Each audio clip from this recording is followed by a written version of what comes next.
Bielsko-Biala sa nachádza v južnej časti Poľskej republiky.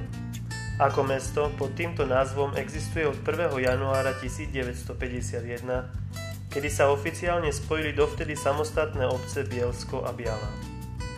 Tieto sa nachádzajú na protiľahlých brehoch rieky Bialej, ktorá tvorí hranicu medzi Malopoľskom a Slezskom.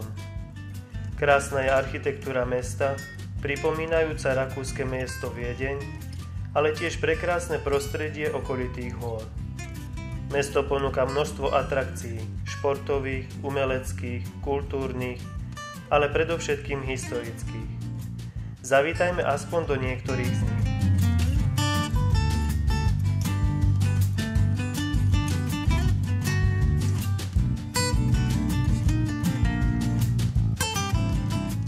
Prvým miestom, ktoré navštívime, je gotický kostol svätého Stanislava. Tento sa nachádza v Starom Bielsku. Je to najstaršia štvrť mesta Bielsko-Biala a historicky cenný urbanistický celok. Postavený bol v druhej polovici 14. storočia. Hovorí sa aj o pôvodnej drevenej konštrukcii prvého kostola z rokov 1131 až 1135. Kostol zdobí väža vysoká 25 metrov, z ktorej počuť zvon z roku 1555. Najcennejšou časťou kostola je gotické 5-boké presbytérium a nachádzajú sa tu aj cenné obrazy zachytávajúce výjavy zo života Ježiša Krista, Panny Márie a svätých. Ostatné obrazy pochádzajú z renesančného a rokokového obdobia. Architektúra dnešného kostola pochádza zo 14. storočia.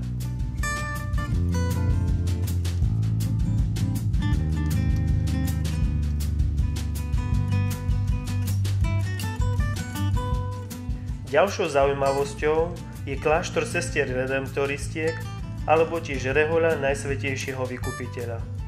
Sídli tu od roku 1989. Redemptoristky žijú celý život pod prísnou klauzúrou a múry kláštora opúšťajú len v nevyhnutných prípadoch.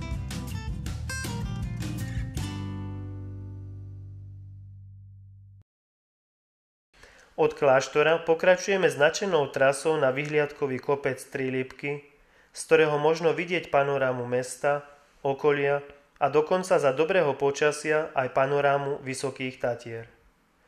Na vrchole je postavený kríž, ktorý je vysoký 40 metrov a váži 17 tón a bol vysvetený biskupom Tadeušom Rákocim 20. apríla 2002.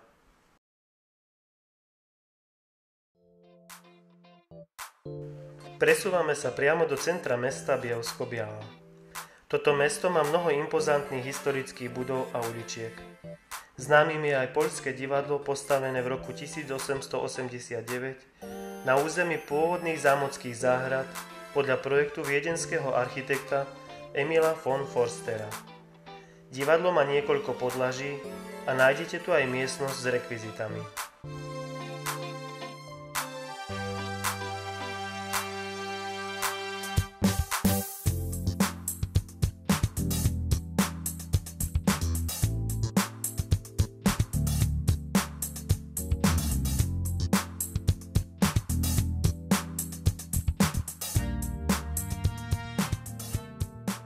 Najstaršia a najväčšia, historicky cenná budova v centre mesta je zámok Sulkovských.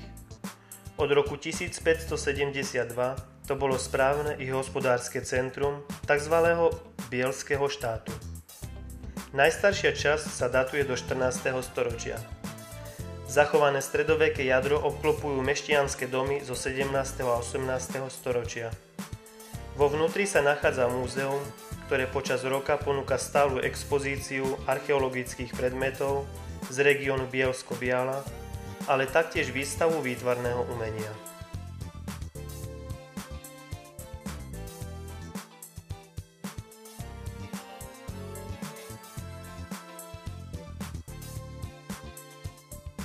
Radnica je novorenesančná stavba komunálnej sporiteľne a magistrátu. V súčasnej dobe je to sídlo mestského úradu. Postavená bola podľa plánov bialského architekta Emanuela Rosta. Lúčime sa s mestom Bielsko-Biala a vydávame sa do malej dediny Mikušovice, kde sa nachádza drevený kostolík svätej Barbory. Kostol bol postavený v roku 1690 a je to jeden z mála drevených kostolov v tejto časti Beskýd. Nachádza sa v ňom 6-hranné presbytérium, zakristia a väža s predsieňou. Postavený je z veľkých drevených trámov.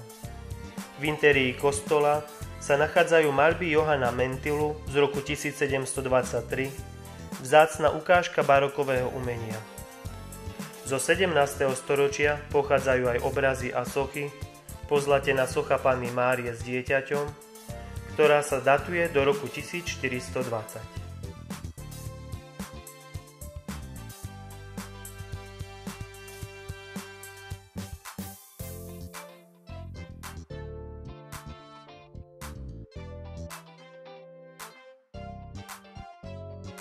Z Mikušovic pokračujeme do ďalších známych miest v tomto regióne, do Českého Tešína a Tešína.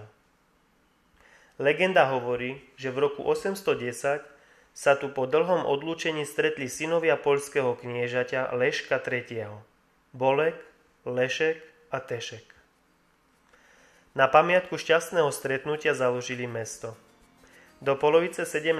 storočia bol Tešín v rukách tešínskych piastovcov, neskôr mu vládli Habsburgovci. V roku 1920 došlo k jeho rozdeleniu. Na ľavom brehu Olše vznikol Český Tešín.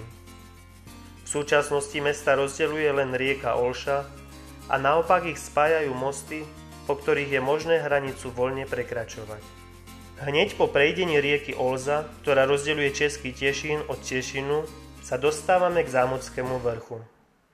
Na Zámockom vrchu vzniklo na prelome 9. a 10. storočia hradisko, sídlo kastelána, neskôr kniežaťa. V 14. storočí bolo nahradené gotickým zámkom tešínskych piastovcov. V 19. storočí bol hradný areál prebudovaný v klasickom slohu. Vtedy vznikol napríklad aj lovecký zámok Habsburgovcov. Z 11. storočia sa zachovala rotunda svätého Mikuláša a zo 14. storočia jediná zo 4 veží, väža Piastovská. Tá v súčasnosti slúži ako vyhliadková väža. Zachovali sa aj zbytky obrannej väže z 13. storočia.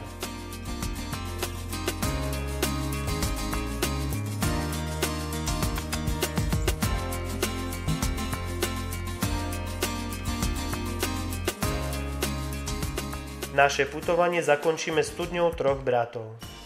Studňa pripomína legendárne založenie Tešína v roku 810, avšak v skutočnosti je o niečo mladšia, pretože pochádza z 15. storočia.